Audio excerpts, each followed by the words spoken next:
wasn't planning on doing any more Bruce Boudreau videos, but he gave a really interesting and really honest interview after what was presumably his final game last night against the Edmonton Oilers. And one line that's been getting a lot of attention is something he said about management. Let's roll it. I mean, I don't know the reasoning why I'm still here.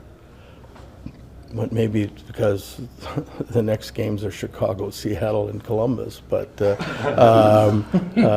the new group, good luck. Bruce went on to say that the Canucks are coming out of a really tough stretch, including a 12-game run where they played opponents with a combined win rate of .61. What he's essentially saying here is that the writing's been on the wall since November. However, management has specifically held off replacing him with presumably Rick Tocchet until this stretch of games. Chicago, Seattle, and Columbus. Now, Chicago and Columbus are competing for the most dog shit NHL team this year. So the implication is you bring in a new coach, hopefully get 2 out of 3 wins, and you start off on the right foot. Seattle, well, they're great, but I mean, a rivalry game, whatever. Right now, a lot of Canucks fans and a lot of Bruce fans are hoping that both Chicago and Columbus put up a ton of goals against Vancouver. And man, I've got to say, I've seen so many Canucks fans who have reached the point of total disillusionment. It's not fun to see the way Bruce Boudreau has been treated. I know I've said that in 2 or 3 videos now, but he's such a likable and charismatic in his own way individual. He's someone who clearly loves hockey. He's loaded. He's 68 years old. He's doing this for passion. And to see the way that he's been strung along, it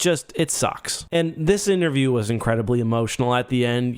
He was more than ever breaking down over what may be his last ever experience in the NHL. He recognized, this might be it. This might be the last time that I'm behind a bench. And he did feel somewhat thankful for knowing that ahead of time, but it's certainly bittersweet. He did say, however, he felt like the team was giving it their all through this last stretch and that they each gave him really emotional goodbyes. But a classy exit for him in a situation that's just been, to be honest, really unfortunate. To me, I don't know. It also feels a bit unnecessary. Like the writing for this season is on the wall. From a hockey standpoint, I guess I understand wanting to get a new coach and prepare the team for next year, try out new things. You don't want to get players into a habit of losing badly, but you're getting so much fan disloyalty the way this has been handled. Either fire Bruce, don't make a big thing about it, or I think the better option, just let him finish the season out. The team's going to be really different this year. It's not like the kids are really struggling. Like Pettersson's having a good year. I guess Miller's not up to expectations, but I don't know. And I would really not want to be Rick Tocchet right now because Talk's coming in basically like the stepdad after mom kicked out the dad that all the kids love. I mean, I don't know what the best case scenario for him here is, but if they lose these next 3 games, the fan base, it's going to just explode. And I suspect that we will hear Bruce there at his chance at the start of the next Canucks home game, regardless of who's the coach.